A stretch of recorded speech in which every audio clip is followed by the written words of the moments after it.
Hello friends, मैं इसके Saini MIC group पे एक बार और आपका स्वागत है।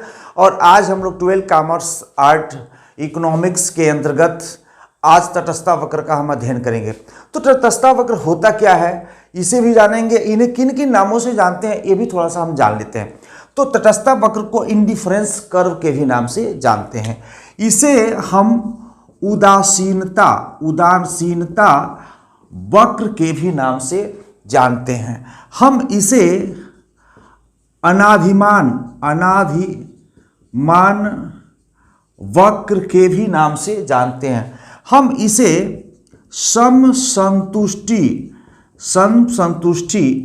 वक्र के भी नाम से जानते हैं। तो तटस्थता, इंडिफरेंस, उदासीनता, अनाधिमान और समसंतुष्टि वक्र हमने देखा, इन्हें विभिन्न नामों से जानते हैं। तो आइए हम तटस्थता वक्र में क्या क्या अध्ययन करेंगे इसका भी थोड़ा सा हम जिक्र कर लेते हैं।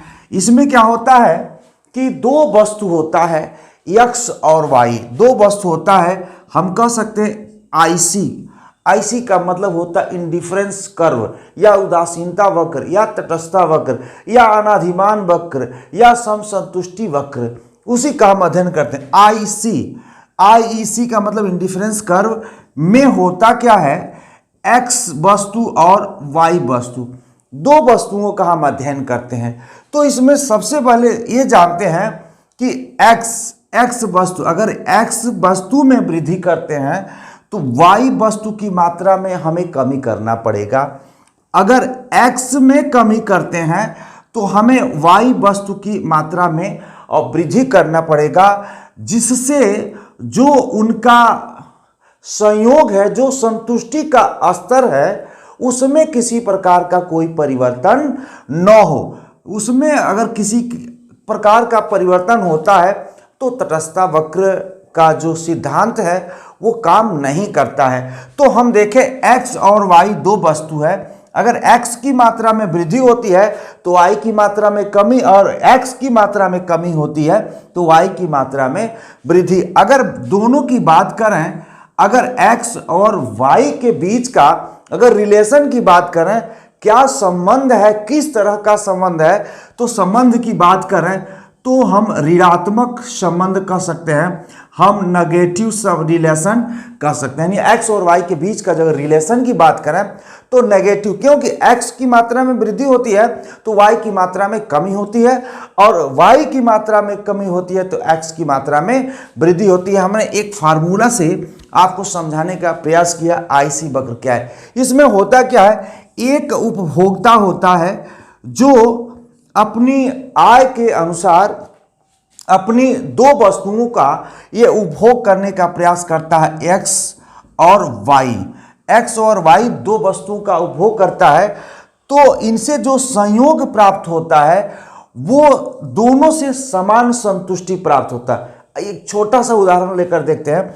जैसे मान लीजिए, अगर 50,000 बराबर 10 ग्राम सोना है कि नहीं, और 50,000 बराबर 1 केजी चांदी है।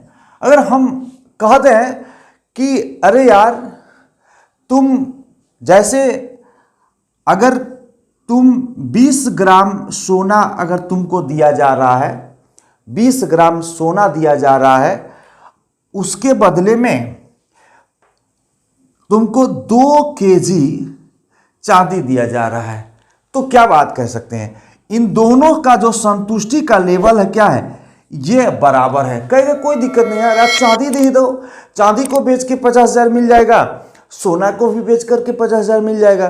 तो 20 ग्राम सोना बराबर 1 लाख और 2 केजी चांदी बराबर 1 लाख। अब बात आती है कि नहीं, हम थोड़ा सा हमको चांदी की मात्रा अधिक कर दो तो सोना का त्याग करना पड़ेगा। यानी अगर चांदी की मात्रा में वृद्धि करते हैं तो सोना की मात्रा में कमी करना पड़ेगा, और सोना की मात्रा में कमी करते हैं तो चांदी की मात्रा में वृद्धि करना पड़ेगा। तो एक उपभोक्ता x और y अगर x की मात्रा में वृद्धि करेगा तो y की मात्रा में कमी करना पड़ेगा। अगर x में कमी है तो y में वृद्धि, और जो संयोग मिल रहा है उसी को हम तटस्थता वक्र कहते हैं। आइए हम आपको थोड़ा सा लिख करके बताते हैं, जिससे आपको और ही अच्छे तरीके से समझ में आ जाएगा इंडिफरेंस कर्व क्या है। केवल किताबी बातों का अध्ययन करेंगे तो वो हम रट नहीं पाएंगे और याद नहीं हो पाएगा। उदासीनता वक्र वह वक्र है जिसका प्रत्येक, हम कह सकते हैं लिख करके बताते हैं, उदासीनता वक्र वह वक्र है, उदासीनता वक्र वह वक्र है जिसका प्रत्येक बिंदु दो वस्तु, जिसका हम कह सकते हैं जिसका प्रत्येक बिंदु दो वस्तुओं के ऐसे संयोग को बताता, दो वस्तुओं के ऐसे संयोग को बताता है जिससे किसी भी उपभोक्ता को, यानी किसी उपभोक्ता को हम कह सकते हैं जिससे किसी उपभोक्ता को समान संतुष्टि प्राप्त हो, समान संतुष्टि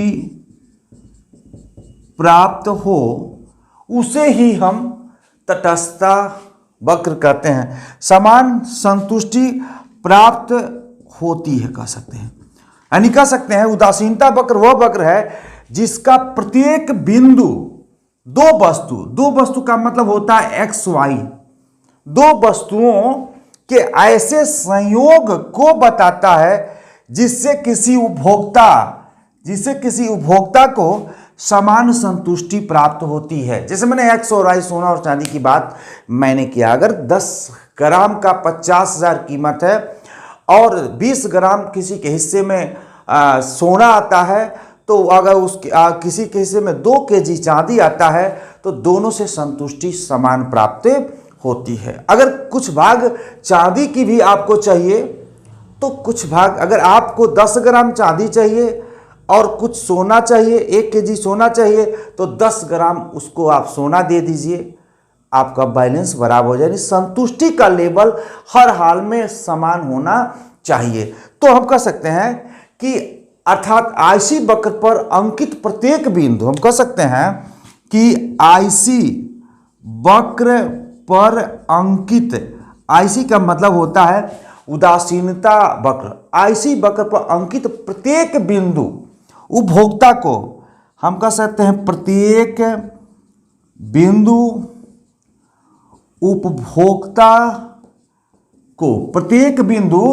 उपभोक्ता को समान संतुष्टि प्रदान करने, हम कह सकते हैं कि समान संतुष्टि प्रदान करने, यानी उदासीनता वक्र पर अंकित प्रत्येक बिंदु उपभोक्ता को समान संतुष्टि प्रदान करने वाली दो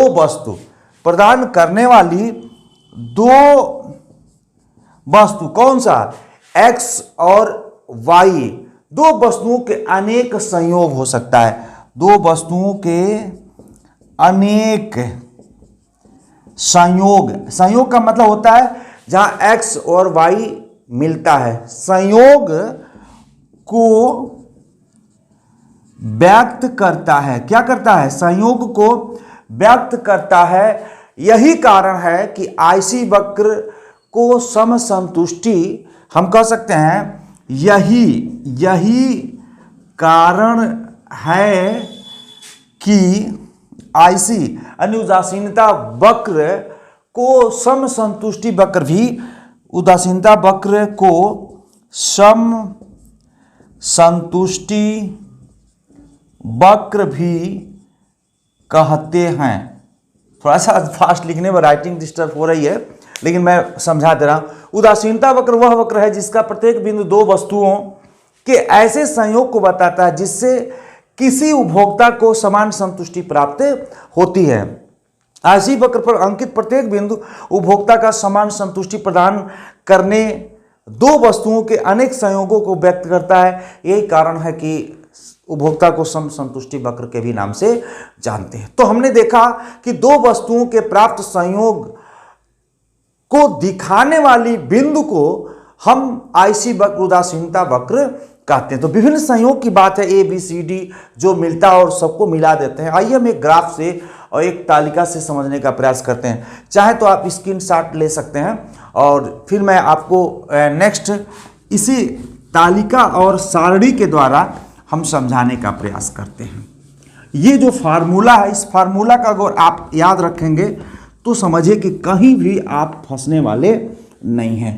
एक और भी आता है कि उदासीनता सूची क्या होती है।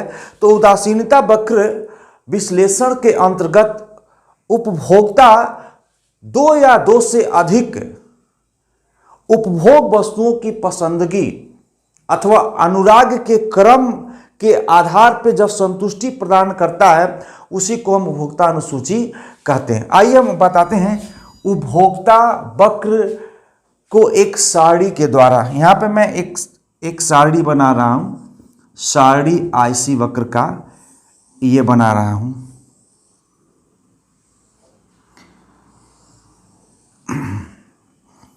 एक कॉलम, 2, 3, 4,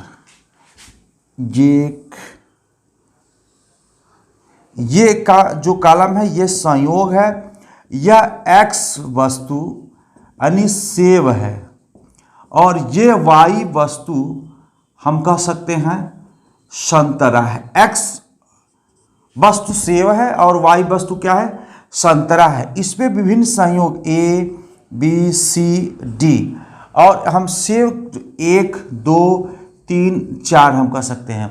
उसके बाद 20 14, अगर 20 14 10 और 8 ये वाई का संयोग है, वाई से मिल रही उपयोगिता।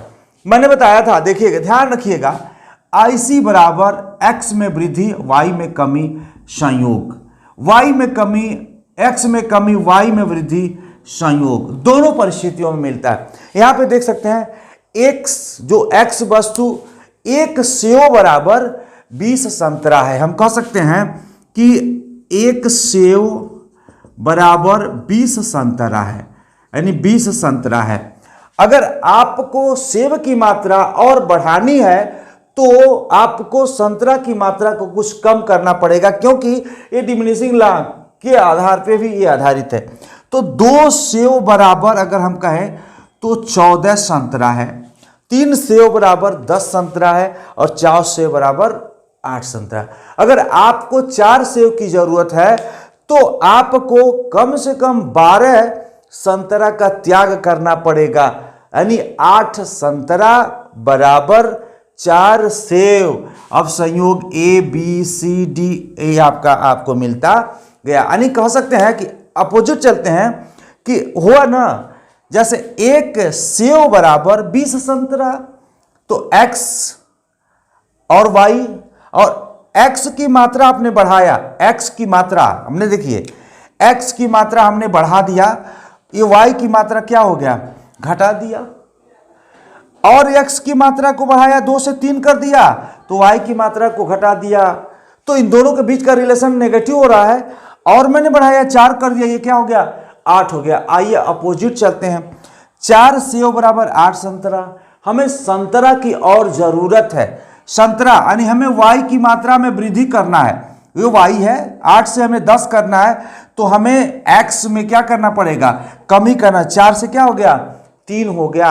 हमें और संतरा चाहिए तो 10 से हमने 8 कर दिया, तो ये 3 से हमने 2 कर दिया। हमें और संतरा चाहिए, हमें 20 संतरा चाहिए, हमें 1 सेव कर दिया। हमने देखा कि एक्स की मात्रा में वृद्धि तो वाई की मात्रा में कमी, अगर एक्स की मात्रा में कमी तो वाई की मात्रा में वृद्धि। और एक जो उपभोक्ता है, ये उपभोक्ता को संतुष्टि का स्तर में कहीं किसी प्रकार का कोई प्रॉब्लम नहीं है, वो सभी बिंदुओं से समान संतुष्टि प्राप्त होता है। इसीलिए उपभोक्ता उदासीन रहता, तटस्थ रहता है और बहुत चिंता में नहीं रहता है, क्योंकि कहीं भी लेंगे हमको समान संतुष्टि मिलेगा। ये विवेकशीलता का एक सिद्धांत है, हम कह सकते हैं महसूस करने वाला ये सिद्धांत है। तो हमने देखा कि आईसी वक्र क्या होता है कि इस हिसाब से अब मैं इसको एक ग्राफ के द्वारा समझाने का प्रयास करता हूं कि आईसी वक्र का ग्राफ क्या है। इतना ही पूछेगा, तटस्थता वक्र क्या है समझाइए, या तटस्थता वक्र की विशेषता पूछेगा तो विशेषता हम नेक्स्ट वीडियो में आपको बताने का प्रयास करेंगे।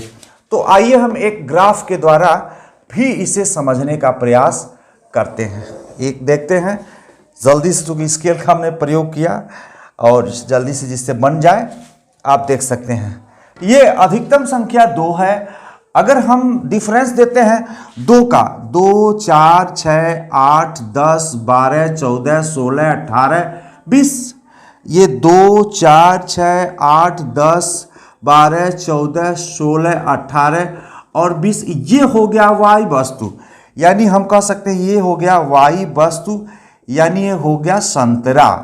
अब यह देखिए 4 है तो हम कह सकते 1, 2, 3, 4 बना दिया, 1, 2, 3, 4, ये हो गया आपका एक्स वस्तु। क्या हो गया, ये एक्स वस्तु सेव हो गया, एक्स वस्तु क्या हो गया, सेव हो गया। मैं बता कि एक सेव बराबर 20 संतरा। ध्यान दीजिएगा, ये देखिए एक सेव है और ये 20 संतरा है।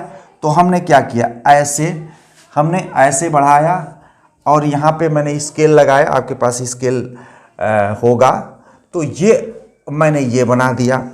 अब देखिए एक सेव बराबर 20 संतरा, 2 सेव की मात्रा बढ़ा दिया तो संतरा की मात्रा हमने कम कर दिए, ये 14 है, यानी आप देख सकते हैं कि ये 14 है।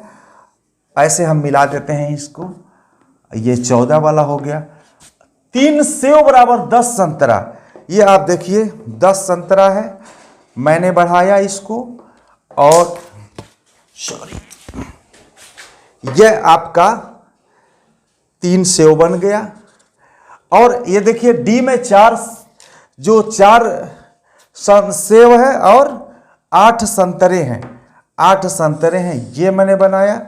यहाँ पे देखिए ये आपका एक ग्राफ बन जाएगा ये, और यहाँ से हम क्या करेंगे, मिलाते हुए ऐसे लेकर के जाएंगे। देखिए थोड़ा बहुत इधर उधर हो जा रहा है, आप बना लीजिएगा। इसे बोलते हैं आईसी वक्र। आईसी वक्र देखिए, अब ये संयोग मिला ए बी सी और डी, यानी हम कह सकते 1/1 और प्लस 1 धन 20 हम कह सकते हैं, ये 2 और धन 14 हम कह सकते हैं, 3 और प्लस ये आपका 10 और ये है चौथा, यानी हम कह सकते हैं 4 + 8। ये देख सकते हैं संयोग, ये इसे बोलते हैं आईसी वक्र। यहाँ पे ध्यान दीजिएगा कि ये फार्मूला आईसी वक्र में हर जगह लगेगा। इस फार्मूले को अगर आपने समझ लिया तो आईसी वक्र को बड़े सरलता से आप समझ लेंगे। आपने देखा कि तटस्थता वक्र एक्स में वृद्धि के परिणाम स्वरूप वाई में कमी और वाई में वृद्धि के परिणाम स्वरूप एक्स में कमी, इसलिए दोनों के बीच का रिलेशन की बात करें तो नेगेटिव है रिलेशन, ऋणात्मक रिलेशन है, क्योंकि एक्स में वृद्धि वाई में कमी और वाई एक्स में कमी तो वाई में वृद्धि। देख रहे हैं आपने फार्मूला बनाया था यहाँ एक, तो यहाँ आपने समझ लिया कि 1 सेव बराबर 20 संतरा, 2 सेव बराबर 14 संतरा, 3 सेव बराबर 10 संतरा और 4 सेव बराबर 8 संतरा। ये घटता जा रहा है। आइए थोड़ा सा हम इसको एक न्यूमेरिकल के माध्यम से हम समझाने का प्रयास करते हैं। इससे हम चाहें तो मिटा देते हैं, आप स्क्रीनशॉट ले ही लिए होंगे, मैं इसे मिटाता हूँ और इस ग्राफ को भी थोड़ा सा आपको समझा दूँ जिससे आप और संतुष्ट हो जाए कि क्या होता है। हमने देखा अगर समीकरण 1 की बात करें तो x वस्तु बराबर 1 है और y वस्तु बराबर क्या है, 20 है, ठीक है।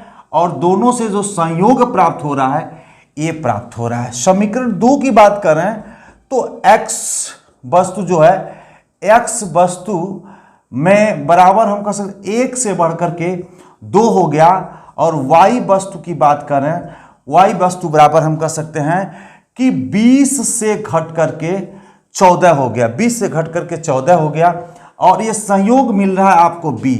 तीसरे समीकरण की बात करें हम तो x वस्तु बराबर एक से बढ़कर के दो से बढ़कर के तीन, यानी 3 सेव हो गया। हमने y वस्तु की बात करें, y वस्तु बराबर हो गया आपका 20 से घट करके 14 से घट करके ये हो जा रहा आपका 10 और संयोग मिल रहा है C। चौथे समीकरण की बात करें, चौथा समीकरण x वस्तु है, x वस्तु बराबर 1 से बढ़कर के 2 से बढ़कर के 3 से बढ़कर के 4 हो रहा है। और y वस्तु की बात करें हम, y वस्तु बराबर हो जाएगा 20 से घट करके 14 से घट करके 10 से घट करके 8 और ये आपको d मिलता है। यानी हम कह सकते हैं समीकरण के रूप में अगर देखते हैं तो यहां पे फिर देखें, एक 1 + 20, 2 + 14 और 3 + 10 और 4 + 8, एकदम सेम सारा समीकरण सॉल्व आ गया और ए बी सी डी समान संतुष्टि को प्राप्त कर रहा है। हमने देख रहे हैं कि x की मात्रा में वृद्धि हो रही है, x की मात्रा में वृद्धि हो रही है और y की मात्रा में क्या हो रही है, कमी हो रही है। अगर ऐसे करते हैं x की मात्रा में वृद्धि कर दें और y की मात्रा, x मात्रा में कमी और y की मात्रा में वृद्धि, तो फार्मूला जो है आपका, ये फार्मूला आपने IC बराबर x में वृद्धि y में कमी और x में कमी और y में वृद्धि, ये फार्मूला आपका हर जगह काम करता है। तो आपने देखा कि तटस्थता वक्र क्या होता है, यानी दो वस्तुओं के प्राप्त संयोग के बिंदु को दिखाने वाली जो स्थिति होती है उसी को हम तटस्थता वक्र कहते हैं। उपभोक्ता को जहां पे समान संतुष्टि प्राप्त होती है, तो ये समझ में आ गया होगा। अब इसे हम मिटा करके आपको एक उदासीनता मानचित्र को भी समझाने का प्रयास करते हैं कि उदासीनता मानचित्र क्या होती है, क्योंकि एक विभिन्न मतलब एक ही परिस्थितियों में विभिन्न आईसी वक्र के द्वारा अलग अलग संतुष्टि को हम प्राप्त करते हैं। उसमें देखते हैं कि हमारे लिए सुपर संतुष्टि क्या है, उसका हम अध्ययन कर सकते हैं। थोड़ा सा टाइम तो लग रहा है, लेकिन अगर आप समझते हैं तो एकदम ये कभी रटने वाला काम नहीं है, एकदम एक बार आप समझेंगे और हमेशा के लिए आपको समझ में आ जाएगा। लेकिन थोड़ा सा हम प्रयास करेंगे। आपसे भी निवेदन है कि अगर मेरे चैनल को भी सब्सक्राइब नहीं किए हैं, लाइक्स नहीं किए हैं, तो आप कृपया सब्सक्राइब और लाइक्स करें, जिससे थोड़ा सा मुझे ऊर्जा मिल जाए और मैं और बेहतर आपके लिए कर सकूं। वैसे करेंगे तो भी अच्छी बात है, नहीं करेंगे तो भी अच्छी बात है, बहुत उसमें कोई वो बात नहीं है। लेकिन आपके कर देने से आपका नुकसान होता नहीं, लेकिन मेरा फायदा होता है। आइए हम एक उदासीनता मानचित्र को देखते हैं। उदासीनता मानचित्र क्या होता है, ये थोड़ा सा क्या होता है कि व्हाइट बोर्ड है, हल्का सा भीगता है। उदासीनता मानचित्र को देखते हैं। उदासीनता मानचित्र को समझने का प्रयास करते हैं। उदासीनता मानचित्र को भी एक हम ग्राफ के द्वारा समझने का प्रयास करते हैं कि उदासीनता मानचित्र में क्या दर्शाया गया है, जिससे उपभोक्ता को संतुष्टि का स्तर कहाँ पे ज़्यादा प्राप्त हो रहा है, ये मैं बता रहा हूँ, समझने का प्रयास करिए।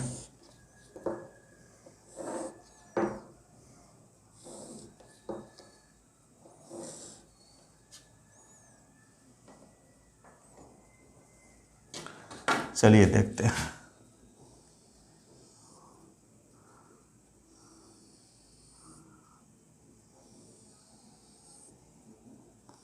एक और जगह है, चाहे तो ले सकते हैं। इसे IC1, IC2, IC3 और IC4 के नाम से हम जान सकते हैं।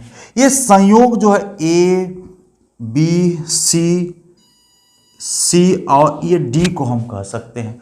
ये हम कह सकते हैं कि 2, 4, 6, 8 और 10 की बात कर सकते हैं।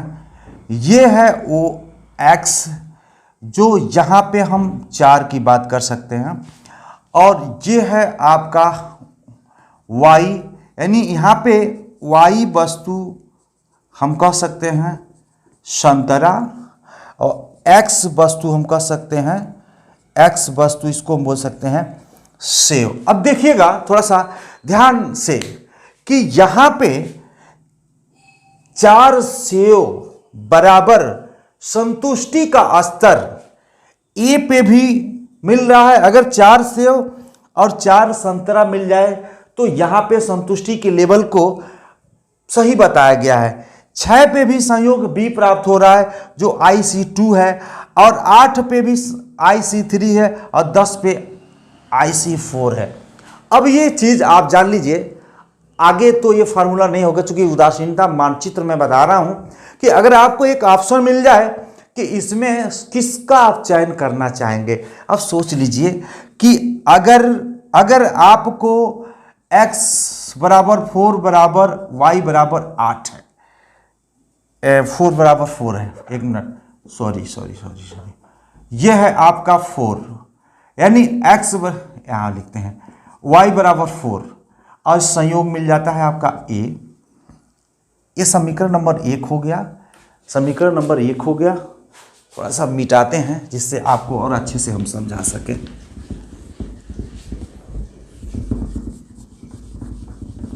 उदासीनता मानचित्र को समझ लीजिए। यहां पे मैंने बताया कि x बराबर 4, y बराबर 4, अगर संयोग मिलता है a मिलता है। ध्यान दीजिएगा, समीकरण नंबर 1। समीकरण नंबर 2 में देखते हैं कि x बराबर 4 स्थिर है और y बराबर आपको मिल जाता है 6, ये b मिलता है।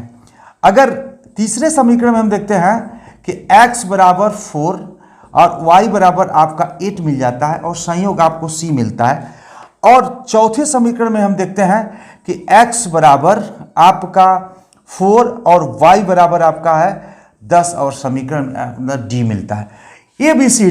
ABCD संयोग मिलता है। अब आपको चयन करना होगा, यानी IC1 हम कह सकते हैं कि ये IC1 है, ये IC2 है, ये IC3 है, ये IC4 है।